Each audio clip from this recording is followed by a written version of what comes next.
Salut à tous les fans d'Epic. Malheureusement, j'ai pas eu le temps de faire autant de vidéos que j'aurais voulu après chacun des épisodes. Ça prend un petit peu de temps et j'ai un horaire très occupé. Mais rassurez-vous, je vais faire une petite vidéo avec les bleus qui ont été éliminés par les oranges. Je vais faire une petite vidéo avec les jaunes qui ont été éliminés par les vertes. Rassurez-vous, je vais faire du contenu pour ça. Mais là, où est-ce qu'on est rendu dans l'émission? Où est-ce qu'on est rendu? On est rendu à l'épisode 6. Déjà, la moitié des épisodes est passée. Donc là, vous avez eu le temps de vous attacher un petit peu aux équipes. Hein? Il y en a qui préfèrent évidemment les rouges, parce que les rouges, ils gagnent tous les rouges. On le sait, hein? Marc-Antoine, c'est comme un génie de toutes les mathématiques puis de la logique. T'as ces deux amis pompiers qui peuvent courir plus vite qu'Alexis de Trotteur. Donc, ils ont vraiment une équipe très forte. En commentaire, d'ailleurs, j'aimerais ça savoir, c'est qui votre équipe préférée? C'est qui d'après vous, qui va l'emporter? Parce qu'ils quand même sont forts. Les oranges, hyper bons dans tout. Évidemment, Jérémy, sa prochaine étape, c'est sûrement d'aller sur la Lune. On a des équipes très fortes. Ça s'annonce très, très difficile pour la suite. Nous, les gris, on est un petit peu tannés d'être en fin de peloton. Hein? Surtout au Saguenay. On arrive au Saguenay. Moi, c'est ma région natale. J'ai passé 18 ans de ma vie là-bas. Mes amis sont là-bas.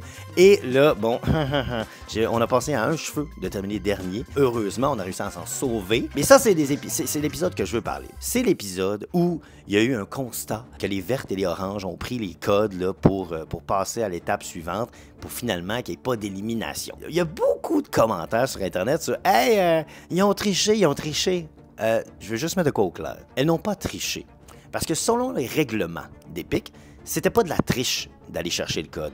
Depuis le tout début, vous savez qu'une émission comme ça, il y a des juges, il y a des arbitres. On est regardé, c'est pas magique, c'est pas 4 personnes qui filment, font « Ah, t'as gagné, ouais, t'as 2 minutes d'avance. » Non, il y a vraiment une équipe qui est d'ailleurs impressionnante. Parfois, il y a 1, 2, 3 arbitres. Il y a vraiment beaucoup de monde qui nous regarde. Même que une fois qu'on a terminé toutes les épreuves et tout ça, tout ce qu'on a fait est regardé à nouveau, il est réévalué pour être certain qu'il n'y a pas eu justement de personnes qui ont fait des passes droits ou qu'on a bien touché à la ligne ou touché au truc. Donc, c'est vraiment bien encadré. Nous aussi, les gris, on avait le droit d'aller prendre le code du voisin.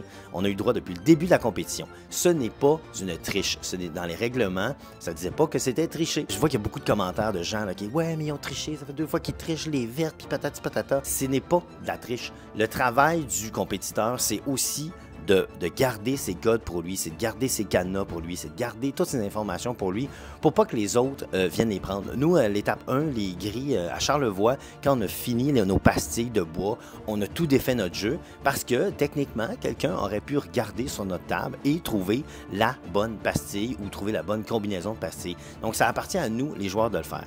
La raison pourquoi, dans cet épisode-là, nous, les gris, on a refusé d'aller prendre les codes des autres, c'est uniquement parce que, dans ce genre de jeu-là, les gens qui ont des capacités athlétiques supérieures, ben, on peut pas leur faire une jambette pendant qu'ils courent. On peut pas s'installer en avant d'eux pour les bloquer pendant une course. Donc, il n'y a aucun moyen d'être meilleur qu'eux au niveau athlétique. Mais quand on fait des défis cognitifs, les gens ont le droit de venir voir nos réponses ou ils ont le droit de venir prendre les codes ou prendre les chiffres ou prendre les cadenas même. C'est permis. C'est juste que là, on s'était dit, c'est assez parce que nous, les gens qui sont un petit peu moins athlétiques et plus cognitifs, ben, comment est-ce qu'on va faire pour rattraper l'écart? Et pour des gens, justement, comme un Marc-Antoine qui est une machine en chiffres, c'est un intellect, là, le gars, il est wise, c'est vraiment, il est impressionnant. Ben, comment voulez-vous qu'il garde une avance si tout le monde va prendre ses trucs?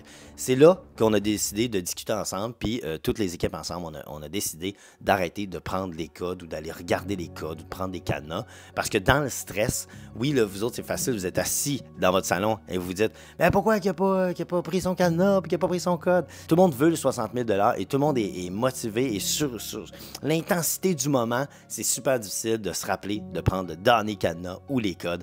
Alors voilà. Ça, c'est ça qui s'est passé dans l'épisode 6. Un gros épisode qui a fait jaser. En tout cas, sur les réseaux sociaux, ça fait jaser. Je veux savoir c'est quoi votre opinion à vous, mais je vous le dis, ce n'était pas de la triche. Les vertes et les oranges avaient 100% le droit. La raison pour laquelle on a fait un arrêt puis on en a discuté tous ensemble, c'est parce que justement, on voulait donner la chance aux gens qui étaient plus cognitifs d'avoir leur avantage cognitif et pour ceux qui avaient un avantage physique peuvent encore garder leur avantage physique. C'est quoi ton opinion là-dessus, toi?